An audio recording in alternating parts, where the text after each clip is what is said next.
Assalamualaikum warahmatullahi wabarakatuh. Apa kabar saudaraku dimanapun kalian berada? Semoga selalu sehat dan selalu dalam perlindungan Allah Subhanahu Wa Taala. Amin. Jumpa lagi dengan aku di Singapura. Oke teman-teman, hari ini Singapura panas, cerah, dan kayak ini nanti hujan deh, mendung, tapi sudah cuaca di sana ini aku kasih lihat.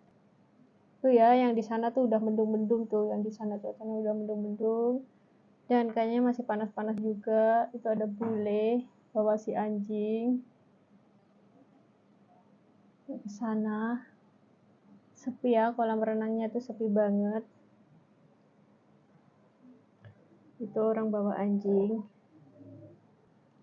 Oke teman-teman, jadi di video kali ini Inem di Singapura itu akan share kepada teman-teman bahwa bagi kalian yang nggak bisa masak di rumah dan ingin kerja ke luar negeri, itu gimana sih Kak? Oke, aku akan jelaskan di sini secara detail ya teman-teman.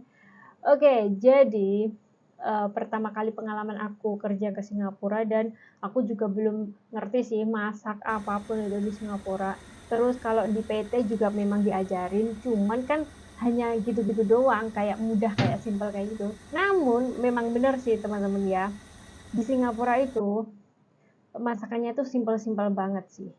Itu versi saya ya, simpel-simpel banget. Kebanyakan yang penting di Singapura itu orang Cina ya khususnya ya. Saya ngomongin dulu ini untuk orang Cina. Kalau orang Cina itu simpel banget, banget dan banget kayak gitu. Namun setiap majikan itu berbeda-beda. Karena di Singapura itu majikannya itu campur aduk, bukan hanya Chinese saja.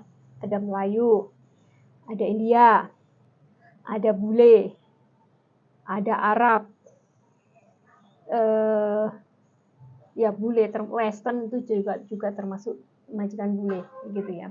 Kalau kalian mendapatkan majikan yang Chinese seperti saya, itu pengalaman saya itu di majikan Chinese ya, itu simple pakai banget.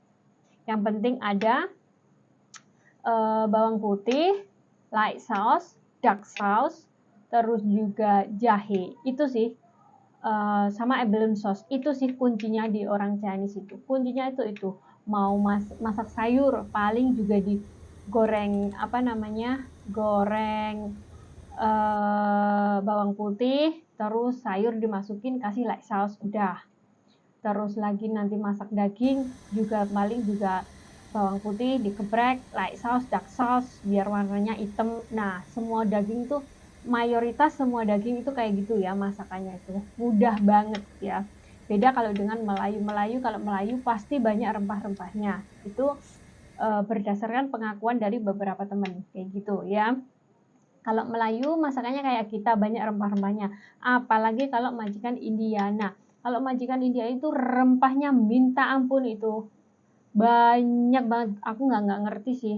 Terus kebanyakan kalau orang India itu pasti bikin kebuli ya, apa ya namanya, kayak cepati kayak gitu loh. Itu biasanya bikin sendiri cepati kayak gitu.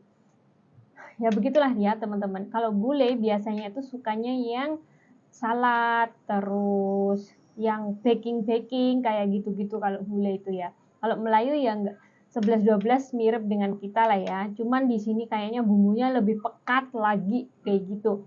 Karena aku sering dikasih makanan oleh orang Melayu. Itu bumbunya tuh kerasa pakai banget kayak gitu.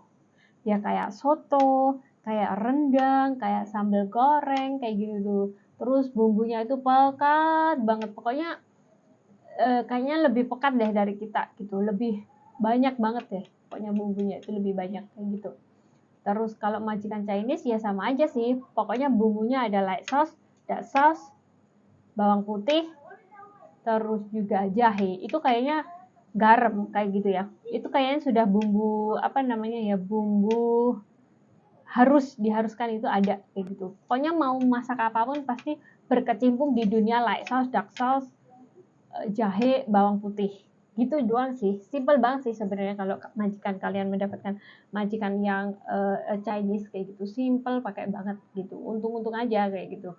Tapi kecuali kalau nenek ya. Kadang ya, ingat ya, kalau Chinese itu biasanya mereka nggak suka pakai masako, pakai roiko, penyedap rasa, itu mereka nggak suka sih. Kebanyakan kayak gitu. Kecuali kalau yang orang tua-tua kayak gitu. Mereka kasihnya banyak-banyak gitu ya. Jadi itu nanti tergantung dengan majikan kalian gimana seleranya. Tapi mayoritas kebanyakan sih Kalau majikan aku ya, berdasarkan pengalaman aku, majikan aku tuh nggak suka yang pakai penyedap rasa. Jadi kalau misalnya sayur, bahkan kalau sayur di majikan aku, pengalaman aku, sayur itu cuma diboil dengan garam aja. Bahasa Jawanya kayak kulupan kayak gitu doang. Diboil pakai air panas, mendidih, dimasukin, kasih garam sedikit, nanti ditiriskan. Kayak gitu doang sih kalau bos aku gitu. Terus tapi kalau beberapa majikan dikasih bumbu like saus, terus penyedap rasa ada juga. Cuman itu jarang sih kalau yang dikasih penyedap rasa itu jarang. Mereka sukanya yang original, katanya kalau penyedap rasa itu bikin orang cepat mat.